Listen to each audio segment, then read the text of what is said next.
E aí galera, mais um SBT Esporte começando com muito conteúdo esportivo para você. Tem jogos da Copinha, notícias do São Paulo e do Palmeiras e uma boa novidade para os corintianos. E como sempre, você pode participar com a gente, manda aí sua mensagem no nosso WhatsApp, a sua participação é muito importante, o número está aparecendo aí na tela, é o 18 991437891, ao meu lado, meu parceiro Caio Esteves. Como é que vai, Rodolfo? Tudo bem? Vamos para mais uma? Vamos para mais uma, né? Mais um dia aí de bastante esporte pra galera. Boa tarde para todo mundo aí de casa. Um ótimo dia para todos aí. E vamos para cima. Tem bastante coisa pra gente falar, polêmicas, novidades boas aí pro corintiano, como você falou agora há pouco. Vamos mostrar tudo, pessoal. Olha, a gente vai começar falando então de uma polêmica, porque ontem a ministra do Esporte e ex-jogadora de vôlei, Ana Moser, durante uma entrevista ao site UOL, ela gerou polêmica ao declarar que não considera esportes, que são aqueles jogos eletrônicos de videogame, uma modalidade esportiva e por isso não pretende investir nesse segmento. A gente tem a fala dela aqui, ó. A meu ver, o esporte eletrônico é entretenimento, é uma indústria de entretenimento, não é esporte. O esporte tem uma coisa que chama, além mas o pessoal treina para fazer, né? Treina. Assim como o artista, né? Eu falei esses dias, assim como a Ivete Sangalo também treina para poder dar show. Ela não é uma atleta da música, né? Ela é simplesmente uma artista. Claro que esse depoimento da Ana gerou muita repercussão, principalmente no mundo dos jogos eletrônicos. Muitas pessoas envolvidas nesse segmento ficaram aí indignados, entre aspas, com essa fala dela. A gente sabe que esse cenário dos jogos eletrônicos gera muita grana, né? Tem federações formadas, tem seleções, campeonatos mundiais, nacionais. É algo a se discutir realmente. Né? É algo a se discutir. E eu acho que é importante contextualizar, né, Rodolfo, também essa questão. Porque o esportes ele vem ganhando muito espaço. Acho que na pandemia ele cresceu mais, mas ele já era muito grande. Ele tem campeonatos mundiais de diferentes modalidades, diferentes jogos. Times de futebol, por exemplo, Flamengo, Corinthians, Santos, tem equipes para jogar essas competições eletrônicas, mas a definição, quando a gente fala da parte política de esporte, pelo menos para definir no Brasil, ela tem a ver com uma prática de atividade física, especificamente física. E eu acho que neste sentido, se a gente for analisar, aí relacionado ao investimento ao esporte, o esportes ele não entra como esporte justamente por você não praticar uma atividade física. Então acho que assim, vale o debate, é uma competição, mas eu não acho que diminui o esporte se a gente falar que não é um esporte de prática física, principalmente. Então, eu entendo, eu acho que não é entretenimento também o esportes, mas eu acho que é uma modalidade específica. É um conjunto de competições eletrônicas, dependendo do jogo que você vai jogar, que você precisa ali competir, treinar, fazer tudo isso que a gente falou. Mas não consideraria também o esporte para entrar, por exemplo, na questão de Bolsa Atleta, essas coisas. Então, mas é um debate interessante, não quer dizer que eu estou certo não, só a opinião aqui. E a opinião, a gente quer saber também a opinião de casa. Você que está assistindo aí, o que acha? Esses esportes eletrônicos devem ser considerados uma modalidade esportiva? Sim ou não? Manda aí a sua sugestão no nosso WhatsApp, repetindo, que é o 991437891. Depois a gente volta lendo aqui a sua opinião ao vivo. Caio, enquanto isso, vamos falar um pouco do Timão? Bora! O Timão anunciou a compra em definitivo do atacante Yuri Alberto. Boa notícia, viu? Para fechar a negociação, a diretoria cedeu o zagueiro Robert Renan, de 19 anos, e o volante Duqueiroz, de 23 anos, ao Zenit da Rússia, que tinha os direitos aí do Yuri Alberto. E o Zenit também ele vai ter como prioridade a compra do atacante Pedro, de 16 anos, que é uma joia da base corintiana. O Yuri, inclusive, mandou o recado aí para a Fiel. Muito feliz de ter assinado aqui o Corinthians, vou ficar aqui. Também quero agradecer muito a Fiel, né, pelo apoio, pelo carinho que tem me dado desde o primeiro dia que eu cheguei aqui. E vamos junto, tamo junto, Fiel. É nóis. Boa contratação, né? Agora em definitivo, não tem mais o risco de perder o Yuri. Um reforço importante, né? Hoje em dia tá muito difícil você achar centroavante bom e barato no Brasil. Geralmente são todos muito caros. O Yuri, ele é um cara que ele é muito bom, ele é muito jovem, só 21 anos, ele tem um potencial, assim, para mim, até de ser testado em seleção brasileira, como a gente falou aqui ontem do goleiro João Paulo dos Santos. E ele é a cara do Corinthians, ele se identificou muito com o Corinthians, com a torcida, deu super certo, chegou já fazendo gol. Só que também tem o contraponto dessa questão. O Corinthians, ele praticamente, assim, cedeu tudo ao Zenit para poder ter o Yuri Alberto. E tem uma questão importante, numa futura venda do Yuri Alberto para outro clube europeu, o Zenit tem 50% desse valor. Então, assim, financeiramente o negócio foi ruim para o Corinthians. Eu acho que é um negócio ruim que o Corinthians, assim, pode se arrepender. O Robert Renan é um zagueiro que estava se mostrando muito bom, poderia ser revelado, ser uma revelação da temporada no Corinthians, poderia dar frutos para o Corinthians esportivos e depois com uma venda. E o Duqueiroz também. O Duqueiroz fez uma boa temporada, é um volante com uma posição que o Corinthians tem alternativas, mas é um cara que também estava se desenvolvendo e poderia ter trazer um retorno aos cofres do Corinthians numa venda futura. Então, assim, tudo isso é uma questão que vale a pena balancear. Vale a pena pelo Yuri?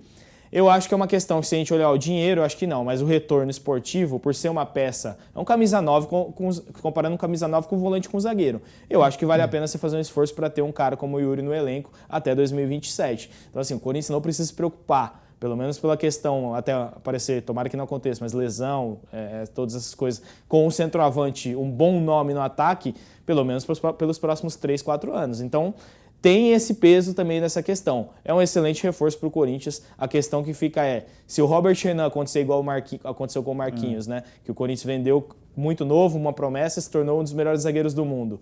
Vão falar que valeu a pena ou não, né? Então fica esse questionamento. Mesma coisa do Duqueiroz também, que é um ótimo jogador. E o Yuri Alberto, inclusive, eu estava lendo um levantamento e fizeram uma comparação. O Yuri, quando ele joga junto com o Roger Guedes, porque os dois se deram bem, né? Sim. Eu não vou lembrar de cabeça, mas dos 19 jogos que eles jogaram como titular, o aproveitamento entre gols e assistências dos dois é de até 75%. São 15 gols do Yuri e 5 do Roger. Ou seja, a dupla tem fortalecido bem o ataque. Sim. Só que você mesmo disse, abriu mão de alguns jogadores e o Corinthians não reforçou, não contratou praticamente ninguém, né? Vai depender também dessa questão. Acho que o Roger e o Yuri são jogadores para serem titulares, continuarem sendo titulares do Corinthians nessa temporada. E eu acho que o Roger Guedes é uma questão mais específica porque ele teve problema com o Vitor Pereira no passado. Depois ele melhorou na temporada, recebeu a oportunidade que merecia e foi bem. Mas eu acho que ele pode melhorar, inclusive dentro de campo e fora, agora com o Lázaro, que é um cara que é mais agregador, né? O Vitor Pereira é um ótimo treinador, mas todo mundo falava que era um cara que era muito mais duro, rígido, um cara muito rígido. Então acho que o Roger ele não se dá bem muito com esse tipo de treinador. Pode ser que ele se desenvolva melhor agora esse ano, trabalhando com o Lázaro. Vamos ver, mas uma dupla muito boa de ataque. Bom, vamos ver aqui, porque o Palmeiras, falando do rival do Corinthians, começou 2023 com a cara do time de 2022. Nesse início de temporada, o elenco do Verdão sofreu algumas baixas e não fez nenhuma contratação de peso para repor, né? Mas o professor Abel Ferreira garante que está tudo sob controle. Com algumas mudanças, o time segue com a base do elenco campeão brasileiro em 2022. Além de Gustavo Scarpa, que foi para a Inglaterra, o lateral Jorge foi emprestado ao Fluminense e o Wesley foi vendido para o Cruzeiro. Hendrick também vai deixar o Palmeiras, mas só em 2024, quando completar 18 anos. O atacante vai para a Espanha defender a camisa do Real Madrid. O Palmeiras deve negociar pelo menos mais um atleta. Valorizado, Danilo voltou a chamar a atenção no mercado. E o Verdão aguarda propostas entre 20 e 25 milhões de euros para liberar o meio-campista. A equipe de Abel Ferreira não contratou nessa janela de transferência e aposta nas joias da base. São 10 jogadores revelados pelo Alviverde no time profissional, cerca de 1/3 do elenco. O goleiro Vinícius Silvestre e os volantes Danilo e Gabriel Menino já estavam no elenco principal, enquanto o zagueiro Naves, o lateral direito Garcia, o lateral esquerdo Vanderlan, o volante Fabinho, o meia John e os atacantes Hendrick e Giovani agora estão definitivamente integrados ao time de cima.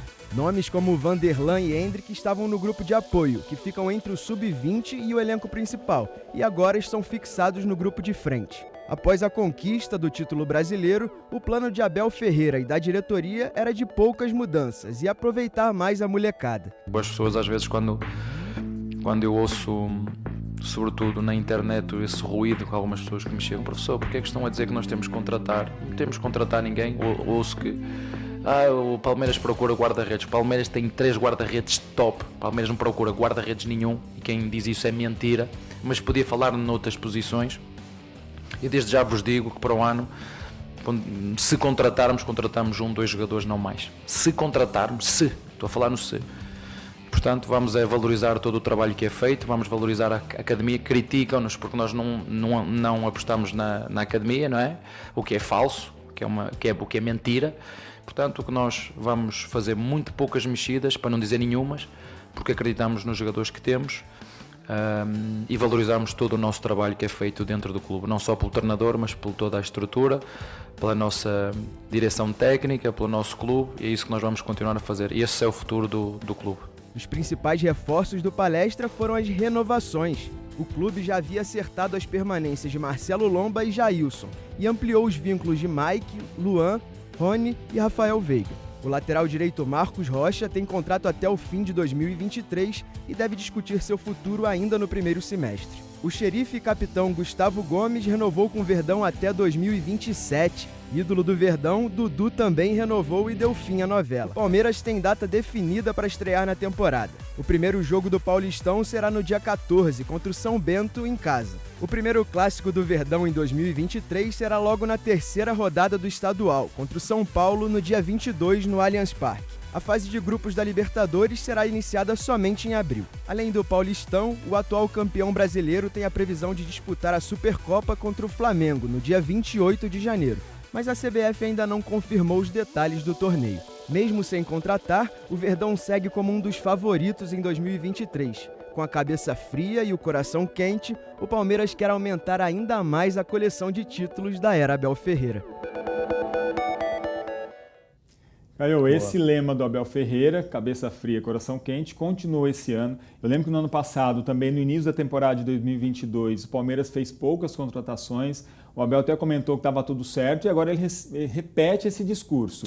É para confiar no Palmeiras, no Abel principalmente, porque ele tem segurado bastante. Né? Ah, sim. O Abel, acho que é um treinador para você confiar de olho fechado. O palmeirense, para mim, o maior treinador da história do Palmeiras. Então, assim, se ele tá falando isso, igual ele falou do guarda-redes, né? Que ele falou que quer dizer goleiro, para quem não sabe, no português de Portugal. E ele disse que não precisa e realmente não precisa. Se a gente for olhar para o elenco do Palmeiras, é um elenco muito bom, muito recheado. Então, eu vejo com até tranquilidade do Abel ao analisar essa questão do movimento do Palmeiras na janela, que é um movimento modesto, só está renovando os contratos dos jogadores essenciais, que é muito importante também. Tão importante quanto contratar, se não mais importante ainda, a renovação do Gustavo Gomes e do Dudu, por exemplo. Você mantém 2 jogadores de alto nível assim, até 2027, 2025 do Dudu, né?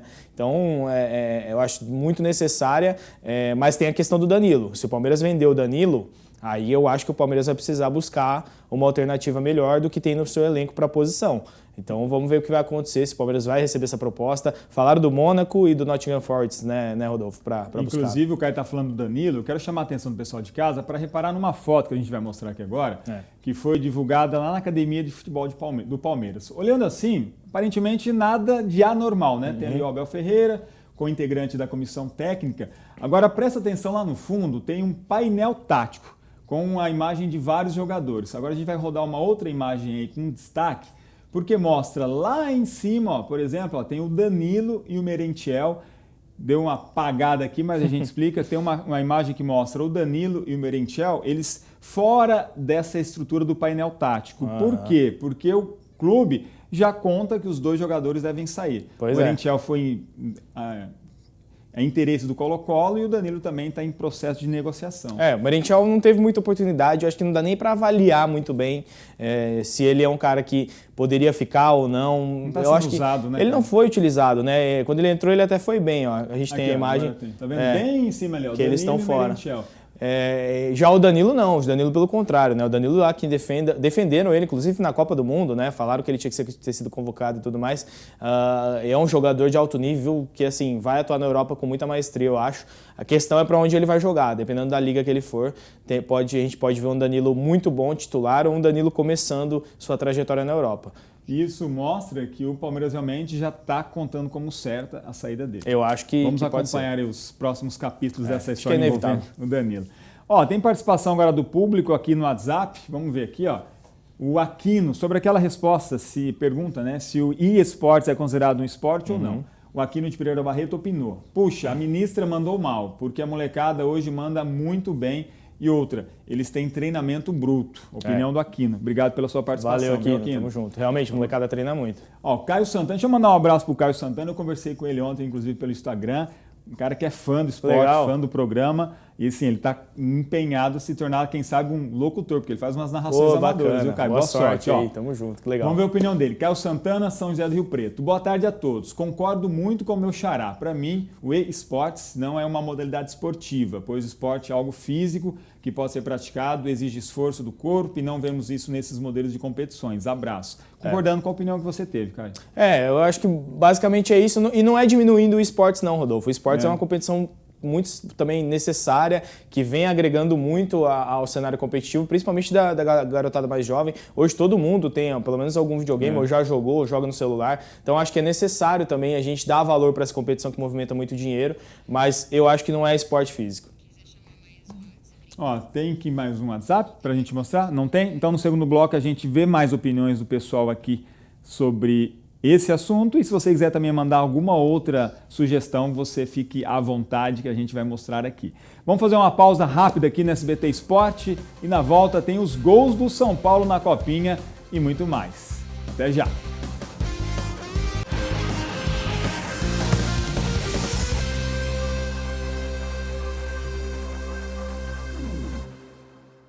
De volta, SBT Esporte, agora uma notícia triste.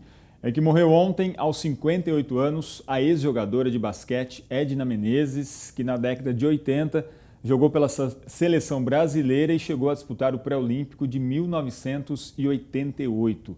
A Edna também jogou em Araçatuba, Bauru e Jundiaí. A Edna morava no Rio de Janeiro. Ela morreu depois de passar por uma cirurgia de emergência após ser diagnosticada com pedras na vesícula, que acabaram migrando para o pâncreas. Ana Moser, que é a ministra de Esporte, emitiu uma nota lamentando a morte da atleta. Olha, vamos falar agora de Copinha, porque ontem o São Paulo fechou a primeira fase invicto e venceu o Marília por 3-0. A gente vê os gols aqui agora. Cauê aproveitou o rebote e fez o primeiro do São Paulo. João Adriano, que havia acabado de entrar, fez o segundo gol são paulino. Para arrematar a boa noite tricolor, João Gabriel fez o terceiro. Final, São Paulo 3, Marília 0.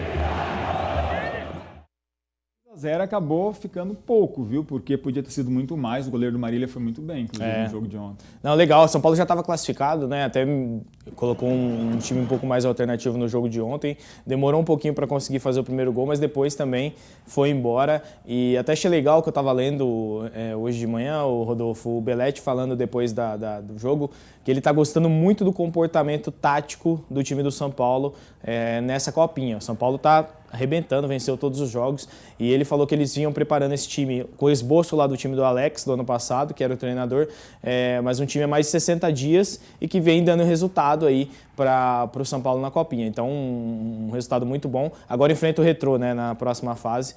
Vamos ver o que acontece agora. Copinha afunilando, hoje ainda o Santos joga, né? Joga às 7h30, mas a Copinha já está se afunilando. Agora começa mata-mata. Agora quem pode mais chora menos. Exatamente. Agora vai embora. Ó, e se a molecada do São Paulo tá mandando bem, o elenco profissional segue se reforçando. O atacante Marcos Paulo foi apresentado no clube. O jogador volta ao Brasil depois de 1 ano e meio lá na Europa. Todas as posições. Sou um jogador versátil ali que posso atender qualquer lugar ali na frente. Gosto de jogar por dentro ou por fora, da esquerda para a direita ali, caindo mais para dentro para criar jogadas. E estou treinando por dentro, por fora, ainda não tem nada certo, mas com certeza quem jogar ali vai atender bem, porque o grupo está bem competitivo. Gosto de dar bastante assistência, fazer gols, e acho que posso fazer bem essa função ali também de lado, de velocidade e também por dentro, como tinha falado. Ô Caio, e ele vem para suprir uma ausência do São Paulo do ano passado, que é um atacante de velocidade. Exato. O São Paulo precisou muito desse tipo de jogador no ano passado. O Rogério, ele mudou o sistema tático do São Paulo durante a temporada, Rodolfo,